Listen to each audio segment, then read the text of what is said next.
جی بسم اللہ الرحمن الرحیم. بسم اللہ الرحمن الرحیم. اچھا، یہ کتاب العقائد چل رہا ہے تو اس کے اندر صفحہ نمبر 79 اور اس کے اندر باب ہے الانبیاء احیاء فی قبورہم کحیاتہم فی الدنیا، کہ انبیاء اپنی قبروں میں اس طرح زندہ ہیں جس طرح دنیا میں زندہ تھے. اب یہ کیا ہے؟ باب ہے. اس پہ انہوں نے دلائل پیش کیے. سب سے پہلے قرآن مجید کی آیت مبارکہ ہے وَلَا تَقُولُوا لِمَن يُقْتَلُ فِي سَبِيلِ اللَّهِ أَمْوَاتٌ بَلْ أَحْيَاءٌ.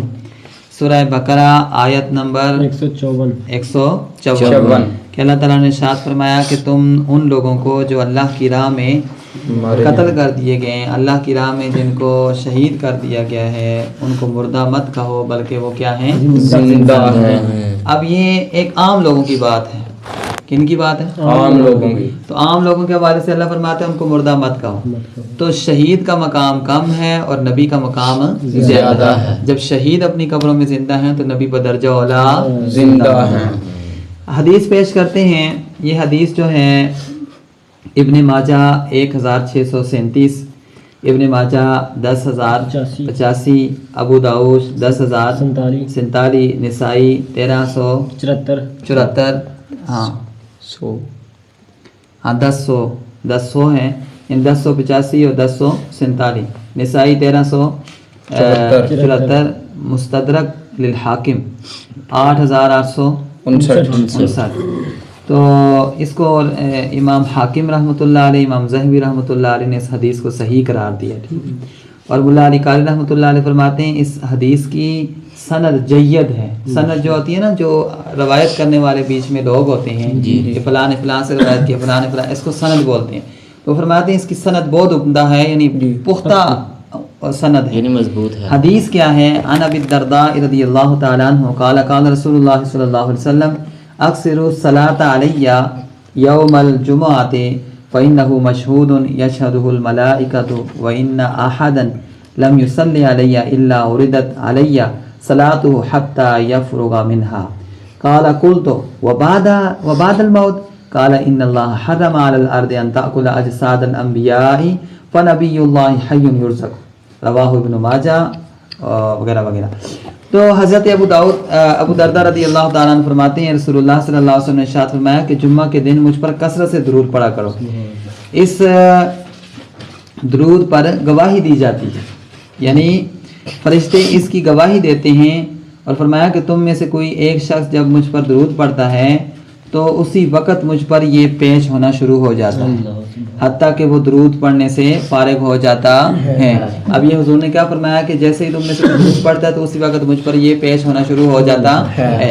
اب صحابی بیٹھے تھے، انہوں نے اسی وقت عرض کی. دیکھو نا، اب یہ ان کو پتا تھا کہ شاید بدعقیدہ لوگوں نے بعد میں اس طرح کے اعتراضات کرنے ہیں، تو اسی وقت صحابی نے پوچھا، فرماتے ہیں میں نے عرض کی کہ آپ کی وفات کے بعد بھی یہ معاملہ ہوگا؟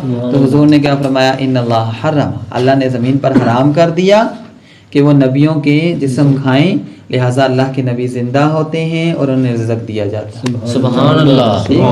اب اس سے پتہ چلا کہ اللہ کے نبی قبروں میں زندہ ہیں. ایک دلیل، ایک آیت بھی آ گئی، اوپر حدیث بھی پیش ہو گئی ہے. ٹھیک ہے، اگلی حدیث ہے، اس کو مسند ابی یعلا 3425، مجمع الزوائد 13812. اور امام حسمی رحمۃ اللہ علیہ فرماتے ہیں اس کے رجال جو ہیں ثقات ہیں، یعنی اس کو بھی روایت کرنے والے جو لوگ ہیں وہ پختہ لوگ ہیں. ٹھیک ہے نا. اور حدیث کیا ہے؟ عن انس رضی اللہ تعالیٰ عنہ قال قال رسول اللہ صلی اللہ علیہ وسلم الانبیاء احیاء فی قبورہم یصلون. کہ حدیث یہ ہے، حضرت انس رضی اللہ تعالیٰ عنہ فرماتے ہیں رسول اللہ صلی اللہ علیہ وسلم نے ارشاد فرمایا کہ انبیاء اپنی قبروں میں زندہ ہوتے ہیں اور نمازیں پڑھتے ہیں. سبحان اللہ. قبروں میں زندہ ہوتے ہیں اور نمازیں بھی پڑھتے ہیں. تداؤز باللہ جو لوگ یہ کہتے ہیں کہ مر گئے ہیں تو مر کے مٹی ہو گئے، نعوذ باللہ من ذالک، تو یہ لوگوں کی یہ عقیدہ ہے. اور آقا علیہ الصلوۃ والسلام کیا فرما رہے ہیں کہ انبیاء اپنی قبروں میں زندہ ہوتے ہیں اور نمازیں پڑھتے ہیں. آگے دیکھو، عن انس رضی اللہ تعالیٰ عنہ. اگلی حدیث جو ہے یہ مسلم شریف کی حدیث ہے 6157. ٹھیک ہے نہیں، اور 6158 پر ہے.